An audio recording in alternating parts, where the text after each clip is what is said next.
Hi, അപ്പം ഞങ്ങളുടെ പുതിയ വിശേഷങ്ങളിലേക്ക് എല്ലാവർക്കും സ്വാഗതം. ദേ നല്ല മഴയൊക്കെ പെയ്ത് വെള്ളമൊക്കെ ഇങ്ങനെ കയറി വന്നുകൊണ്ടിരിക്കുകയാണ്. ഞങ്ങൾക്ക് കണ്ടത്തിൽ കൃഷിയില്ലാത്തതുകൊണ്ട് തന്നെ പെട്ടെന്ന് വെള്ളം കയറും കേട്ടോ. ഇവിടുത്തെ ചാലിൽ നിന്ന് എല്ലാം നല്ല രീതിയിൽ വെള്ളം പറമ്പിലേക്കൊക്കെ ആയിട്ടുണ്ട്. നല്ല കാറ്റിന് ദേ മുളയെല്ലാം മറിഞ്ഞ് വീണ് കിടക്കുവാണ്. അപ്പം ഞങ്ങൾ ഇന്ന് പറമ്പിലേക്ക് വന്നത് അച്ഛൻ കുറേ കപ്പയൊക്കെ നട്ടിട്ടുണ്ടായിരുന്നു. അപ്പം കുറേയൊക്കെ ഞങ്ങൾ പറിച്ചു ഓൾറെഡി. ഇപ്പോഴത്തെ മഴ പെയ്ത് വെള്ളം കയറുന്നതിന് മുമ്പ് തന്നെ ബാക്കിയുള്ളതും കൂടെ പറിക്കാനായിരുന്നു. അപ്പം കുറേയൊക്കെ പറിച്ച ശേഷം ബാക്കി മിച്ചമുള്ളത് ചേട്ടനെ കൊണ്ട് പറിപ്പിക്കാൻ വേണ്ടിയിട്ട് വന്നതാണ്. അപ്പം ദേ ഒരു വലിയൊരു ചൂട് അവിടെ ഉണ്ടായിരുന്നു. അപ്പം ചേട്ടന് തൂമ്പായൊക്കെ എടുത്ത് അതിനെ ചുറ്റും എടുത്തേണ്ടിരിക്കുകയാണ്. വലിയ രീതിയിൽ കപ്പ പറിക്കാനൊന്നും അറിയത്തില്ല കേട്ടോ, എന്നാലും അറിയാവുന്ന പോലെയൊക്കെ ചെയ്യുന്നുണ്ട്.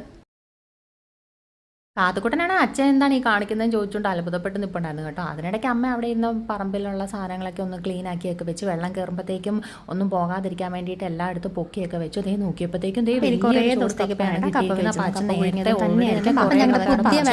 വിശേഷങ്ങളുമായിട്ട് ഞങ്ങൾ വീണ്ടും വരുന്നതായിരിക്കും. അടുത്ത വീഡിയോ കാണുന്നവരെ ഓക്കെ, ബൈ ബൈ, ടാറ്റാ.